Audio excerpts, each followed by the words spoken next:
Hello Radha स्वामी family, कैसे हैं आप सब। उम्मीद करते हैं आप ठीक होंगे। चैनल को लाइक करें और सब्सक्राइब करें। आपका दिल से शुक्रिया होगा राधा स्वामी जी। जी राधा स्वामी जी। जब हम सुसाइड करने की सोचते हैं तो उन मुश्किलों से निकलने के लिए हमें क्या करना चाहिए। जब आपका कोई जीना हराम कर दे तो उस टाइम के लिए हमें सतगुरु जी ने ये सत्संग अच्छे से वर्णन किया है। आप पूरा जरूर सुने, आपका दिल से शुक्रिया होगा। आपने कभी किसी अपने से इतना दुख पाया है कि सांस भी भारी लगने लगी हो? क्या कोई ऐसा है जिसने मुस्कुराते हुए आपके अंदर से तोड़ दिया हो? जब अपना ही जीवन नरक बन गया हो तब हम क्या करें? महात्मा श्री सतगुरु जी ने बताया है कि दुख हमारा पहला गुरु है। हमारे मन टूट जाता है। अगर कोई तुम्हारे जीवन को नरक बना रहा है तो आज यह वीडियो जरूर सुने और राधा स्वामी कमेंट में जरूर लिखें। जी राधा स्वामी जी। जो आज इतना प्यारा सत्संग रहने वाला है, शेयर तो करना आपका बनता है, सब्सक्राइब भी करना बनता है और आपकी मर्जी है राधा स्वामी जी। शुरू करने से पहले फिर से मैं बोल देती हूँ राधा स्वामी जी। तो सतगुरु खुद रास्ता दिखाते हैं, तुम्हें वह शांति देंगे जो दुनिया में कहीं नहीं मिलेगी।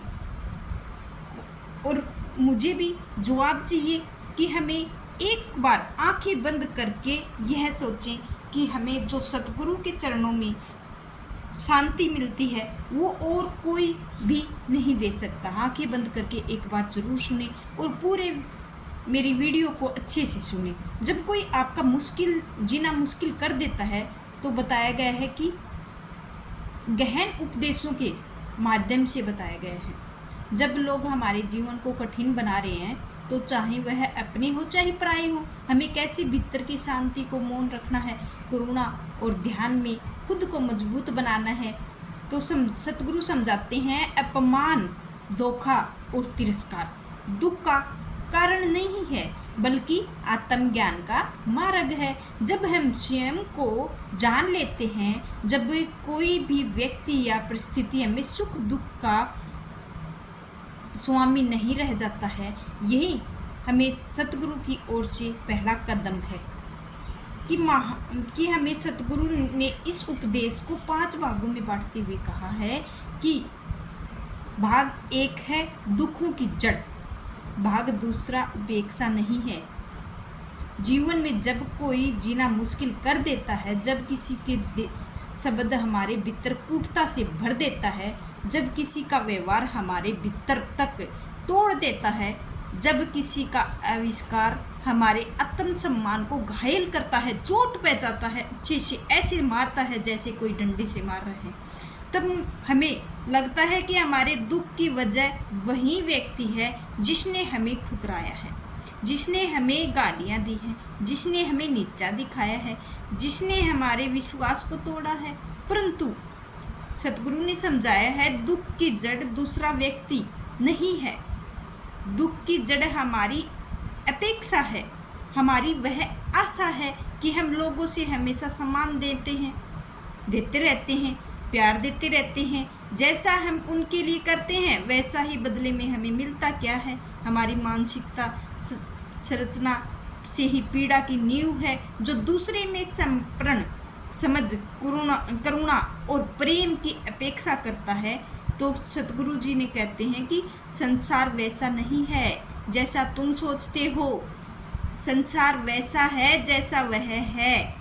जब तक तुम इस भ्रम में जीते रहोगे तुम्हारे प्रति सबका व्यवहार वैसा ही होना चाहिए जैसा तुम अपने भीतर संजोते हो। जब तक तुम्हारा दुख बना रहेगा तो सतगुरु के अनुसार दुख इस संसार का एक स्वभाव नहीं है।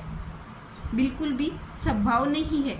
दुख तुम्हारे चित्त की उपेक्षा का परिणाम है। जब तुम किसी से उम्मीद करते हो तुम्हारा सम्मान करेगा तो वह तुम्हें नीचा दिखा देता है तो तुम्हें पीड़ा होती है। जब तुम किसी को सच्चा प्रेम करते हो वह तुम्हें धोखा दे देता है तो तुम्हें पीड़ा होती है। जब तुम परिवार के लिए सब कुछ करते हो और बदले में उपेक्षा मिलती है तो तुम्हें पीड़ा होती है। परंतु सतगुरु कहते हैं पीड़ा तुम्हारे भीतर से उपजती है। वह व्यक्ति को तो केवल कारण बनता है परंतु कारण में शक्ति नहीं होती है। यदि तुम्हारे भीतर उपेक्षा नहीं होती है तो हमें सीख देते हैं कि अपने भीतर इस बात को समझना है, विकसित करना चाहिए। जो कुछ भी हमें सामने हो रहा है वह जैसा है वैसा ही स्वीकार है। यदि हम संसार को नियंत्रण करने का प्रयास करेंगे तो दुख बढ़ेगा। यदि हम स्वयं को समझाएंगे, अपनी उपेक्षाओं को त्याग देंगे तो दुख का समाप्त हो जाएगा। किसी ने कुछ कहा, किसी ने कुछ नहीं कहा, तो किसी के समय नहीं दिया तो किसी ने धोखा दिया। यह सभी घटनाएं जीवन में घटती रहती हैं, परंतु सतगुरु जी कहते हैं कि व्यक्ति इस सब के बीच में भी शांत है। जो कहता है कि मुझे किसी से कुछ नहीं चाहिए वह व्यक्ति सबसे अधिक सुखी है और दुखी उसी के पास जो उपेक्षा करता है, चाहता है कि मुझे सबके साथ उनके मन के अनुसार चले। और सतगुरु बताते हैं कि हमारा मन सबसे बड़ा भटका हुआ है। यह बार बार कहता है कि देखो उसने ऐसा क्यों किया, देखो उसने तुम्हारे साथ अन्याय किया, देखो उसने तुम्हें धोखा दिया। उसने तुम्हें कभी भी यह नहीं बताता कि व्यक्ति अपने कष्टों से जूझ रहा है, वह भी अज्ञान में है, वह भी अपने भय और प्रेम में जी रहा है। यदि हम बुद्ध की दृष्टि से देखें तो हमें समझ आएगा जब तक कोई हमारे साथ गलत करता है वह स्वयं अपनी सबसे पहले अंधकार है, क्योंकि कोई भी जागृत आत्मा किसी को चोट नहीं पहुंचाती है। तो हमारे सतगुरु जी कहते हैं कि अग्नि का स्वभाव है, अग्नि का स्वभाव है जलना होता है, वैसे ही अज्ञान का स्वभाव पीड़ा देना होता है। परंतु यदि हम उस अग्नि में स्वयं जलना बंद कर दें, अगर हमें समझ आ जाए कि यह अग्नि हमें जलाती है तो उसमें हमें घी डालते हैं यानी उसमें प्रतिक्रिया देते हैं तो तब वह बड़ी होती है, अन्यथा शांत हो जाती है, हमारा दुख भी समाप्त होने लगता है। तो सतगुरु ने समझाया है गहरी दृष्टि से सोचें, जीवन को बदल देने वाली हैं। हमें सिखाते हैं कि दूसरों में नहीं अपने मन से युद्ध करना सीख लो। जब कोई अपने अपमानित करता है तो हम भीतर जाते हैं, उसका अर्थ यही है कि हमने उस व्यक्ति की बात अपने मूल्य से ऊपर मान लिया है। बुद्ध हमारे सतगुरु जी कहते हैं जब कोई कहे कि उसका बुद्धि है वो बुद्धि में ध्यान आएगा नहीं, बुद्धि कुछ नहीं कर पाएगी। अगर हम मन को रोक पाएंगे तो बुद्धि तो ऐसी धरी की धरी रह जाएगी। हमें बस बुद्धि से ये सोचना है हमको किसी का बुरा नहीं करना है और न ही हमें किसी बुरे कहने पर कोई मतलब है। जो कहेगा वो बुरा ही रहेगा, ध्यान में रखना है। और यह बात सत्य है कि यदि सत्य भी है तो उसे स्वीकार करना सीख लो और यदि असत्य है तो उसे भी स्वीकार करना सीख लो, क्योंकि उसकी बात को लेकर दुखी नहीं होना है। तो सतगुरु जी ने यही शिक्षाएं हमें आंतरिक शक्ति दी है कि हमें यह समझना है कि दुखों का कारण दूसरा व्यक्ति नहीं बल्कि वह ब्रह्म है। दूसरा हमें वह देगा जिसकी हमें ज़रूरत है। और जब यह भ्रम टूटता है तो भीतर मौन उतरता है, तब हम समझते हैं कि संसार हमें कुछ नहीं दे सकता है, सब कुछ हमें अपने भीतर खोजता है। जब कोई अपना जीना मुश्किल कर देता है तो हमें सतगुरु जी ने समझाया है कि पहले देखो कि तुमने उसके व्यवहार से स्वयं को जोड़ रखा है, क्या तुमने यह मान लिया है कि उसकी हर बात तुम्हारे अस्तित्व को चोट पहुंचाती है। तो स्वयं इस भ्रम को निकाल दो, तुम उससे स्वतंत्र हो जाओ। तुम स्वतंत्र होगे, सोचने लगोगे प्रतिक्रिया देने के लिए, तो मौन रहने के लिए और सबसे महत्वपूर्ण, तुम स्वतंत्र हो। यदि निर्णय लेने के यह तुम्हारे दुख का कारण है तो तुम हो यह और है या किसी और को स्वीकार कर लोगे तो तुम्हारा दुख तुम्हारे ही भीतर उपजा है। वैसे ही तुम्हें शक्ति मिलनी शुरू हो जाती है। जब कोई तुम्हारा जीवन कठिन बना रहा है तो तुम्हारे जीवन में तुम्हारे को नियंत्रण करना होगा। किसी के बनाने से हमको नहीं बनना है, रोना धोना छोड़ना है, हमें मजबूत बनना है। किसी के वचनों पर हमें रोना धोना नहीं है, कठोर बनना है, हमारे मालिक से सवाल करना है, हे दाता हमने जो भी कष्ट किए हैं, जो भी हमने गलती की है उसे माफ़ करना। और हमें रोना धोना बिल्कुल भी नहीं है। गलती उस इंसान से मांगो जो गलती मांगने लायक हो, नहीं तो हमको गलती नहीं माननी है, सिर्फ मालिक से गलती मानो। अगर हमने बुरा किया है तो मालिक से गलती मानो और उससे भी मानो गलत किया है तो। अगर गलत नहीं किया है तो उससे गलती मानने का कोई फर्ज ही नहीं है, सिर्फ मालिक से गलती मानो, उसी की रजा में रहो, यही हमारा अच्छे से अच्छा कर्तव्य है। प्रथम उपदेश है दुख उसका कारण है, उसका अंत संभव है। यदि तुम स्वयं को जान लो, भाग दो कि अपमान और कुटता सहने की कला मौन और करुणा है। जब कोई तुम्हारे सामने खड़ा है, हमें नीचे दिखाने की कोशिश कर रहा है, कोई अपमानित कर रहा है, ताने दे रहा है, गुस्से में चीखता है, तो हमारा चरित्र टूटता है, हमारे आत्मविश्वास पर वार भी होता है, हमें बहुत बुरा लगता है। तब हमारे भीतर में एक गुस्सा भी, आग भी उठती है। तो हम चाहने लगते हैं कि कभी भी कुछ भी ऐसा करें कि समझ ही नहीं आ रहा है, हमने तो छोटा नहीं किया है किसी को भी, हम भी उसका अपमान करें तो हम भी उसे तोड़ें।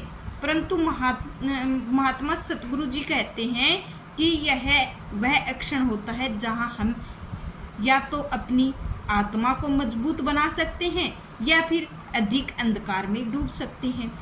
तो सतगुरु जी ने समझाया है, जो व्यक्ति अपमानित होता है वह केवल शब्दों से नहीं होता है, वह अपनी भीतर की उस कमजोरी स्थिति से होता है जहां उसने यह मान लिया है कि सामने वाले की बात में कोई सच्चाई है। तो हमें सतगुरु जी समझाते हैं, यदि तुम जानो कि तुम्हें क्या हो, कोई तुम्हें अपमानित कर रहा है, नहीं कर सकता है। यदि तुम्हारे भीतर शांत हो, मौन है, तो तुम्हारे भीतर करुणा है, दुनिया कुछ भी कहे तुम हिला नहीं सकते हो, और तुम दुनिया हिल नहीं सकती है, टूट गई है, गुस्से में आ गए, समझो तुम्हारे भीतर अभी भी ध्यान का दिया नहीं जल रहा है। तो इसी शिक्षा के अनुसार महात्मा जी ने समझाया है, तुम्हें दुखी करता है तो तुम्हारा शिक्षक है, और जो अपमानित करता है वह तुम्हारे भीतर छिपे हुए गर्व का बाहर लाने का माध्यम है। तो हमें सतगुरु समझाते हैं, सिखाते हैं कि अपमान सहना कोई कमजोरी नहीं है, यह सबसे बड़ी शक्ति है। आपको अपमान वही सह सकता है जिसका आत्मबल अडोल है। किसी ने समझाया है कि खड़े होकर अपशब्द कहे, उन पर झूठे आरोप लगाएं। तब उन्होंने केवल पूछा, यदि कोई किसी को उपहार देना चाहे तो वह दूसरा उसे ना उपहार किसी के पास रह जाता है। तब उस व्यक्ति ने कहा कि वह देने वाला के पास ही रहेगा।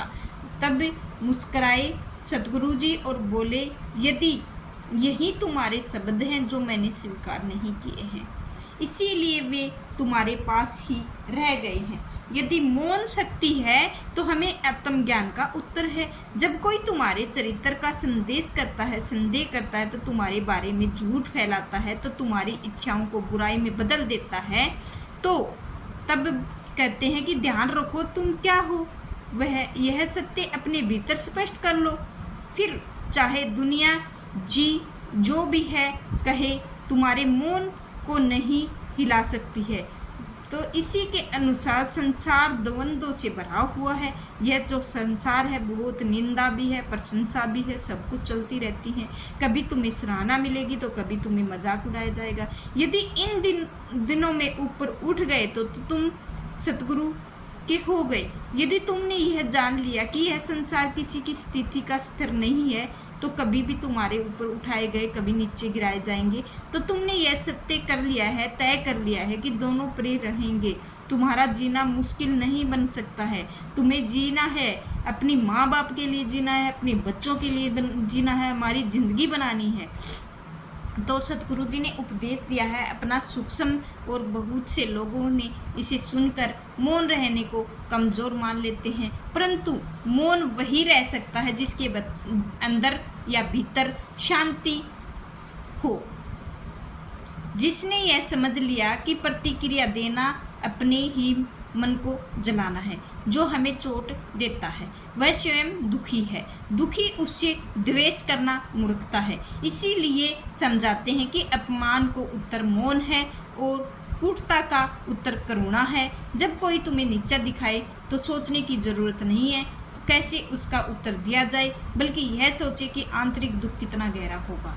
वह ऐसे शब्द बोल रहा है, तब तुम्हारे भीतर प्रतिक्रिया के स्थान पर करुणा जन्म लेगी और तुम उसके लिए दुखी हो जाओगे। क्रोधित यह बिंदु जहाँ तुम सतगुरु के मार्ग पर चलने लगोगे।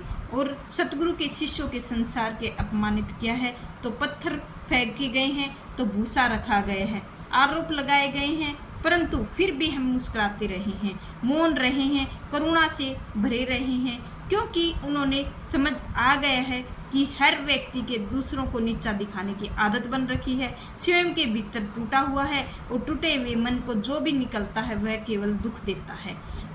तो वह सतगुरु ने समझाया है कि तुम अपमानित होते हो तो तुम्हारे अहंकार की परीक्षण है।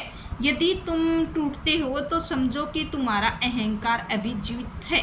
तुम मौन रह जाते हो तो समझो कि अब ध्यान मार्ग पर हो और तुम करुणा के व्यक्ति को देख सकते हो। समझो कि तुम बुद्ध के निकट हो या सतगुरु जी के निकट हो। जब कोई तुम्हारा मजाक उठाता है तो तुम केवल मुस्कुराते हो। जब कोई तुम्हारी अच्छाई को नकारता है तो तुम उसे विनम्रता से काम करते हो। जब कोई तुम्हारा नाम कलंकित करता है तो तुम फिर से शुद्ध बने रहते हो।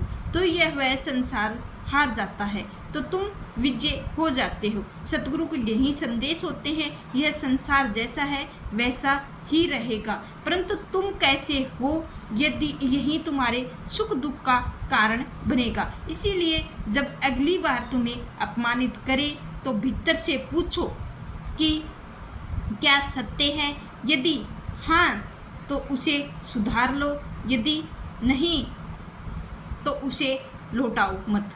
मौन हो जाओ, क्योंकि मौन सबसे बड़ा उत्तर है और करुणा सबसे बड़ी शक्ति है। यही बुद्धि की वह शिक्षा है जिससे तुम्हें अपमान हर ताने को बदल सकती है। अपने आत्मबल को ध्यान में अपना मौन में भाग में 3 घर वाले जीवन कठिन बना दे। संबंधों में सम्यक दृष्टि। और हमें सतगुरु कहते हैं कि संसार में सबसे बड़ा बंधन कोई हमारा शत्रु नहीं होता है। सबसे गहरा दुख वही नहीं होता है जो अजनबी देते हैं। ये समझो, जो भी आपको दुख दे रहा है, चोट पहुंचा रहा है, वो अजनबी है हमारे लिए। वो हमारा रिश्ता ही नहीं है, वो अजनबी है। उसको भगवान ने दी ही ऐसी है, लन्नत ही ऐसी, उसकी बोली ही ऐसी है। ऐसी समझ के उसको छोड़ दीजिए। आप वह जो आपके घर में रहते हैं, जो आपके ही खून के हैं, जो दिन रात आपके साथ रहते हैं, जब वही आपको अनदेखा कर रहे हैं तो आपके प्रेम को ना समझे, आप त्याग कर तिरस्कार कर दें, आप मौन को कमजोरी माने। तब मन टूटता है जब असहनीय लगता है। जब माता पिता अपने संतान को ताने देते हैं, तब भाई बहन एक दूसरे को नीचा दिखाते हैं। जब जीवन साथी केवल गलती ढूंढता है तो प्रेम के स्थान पर आरोप दे देता है, तब संतान अपने पालने वाले हाथों को ही काटने लगते हैं। जब जीवन में सबसे कठिन मोड़ आता है तो सतगुरु ने समझाया है, यही वह एक्शन होता है जो सच्चे ध्यान की आवश्यकता होती है। कौन आपके साथ खड़ा है और कौन आपको गिरा रहा है। तो उस टाइम अच्छे पति का भी पता चल जाता है, उस टाइम अच्छे बच्चों का भी पता चल जाता है, उस टाइम अपने अच्छे माता पिता का भी पता चल जाता है। कौन आपको नीचे गिरा रहा है, कौन उठा रहा है।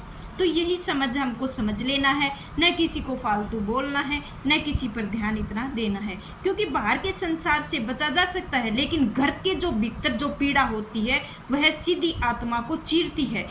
तो यही समझाया है, भली बातें जीना है हमें। परिवार में प्रेम की उपेक्षा अधिक होती है। जब कोई वह प्रेम नहीं मिलता है तब व्यक्ति भीतर से छिन्न भिन्न हो जाता है।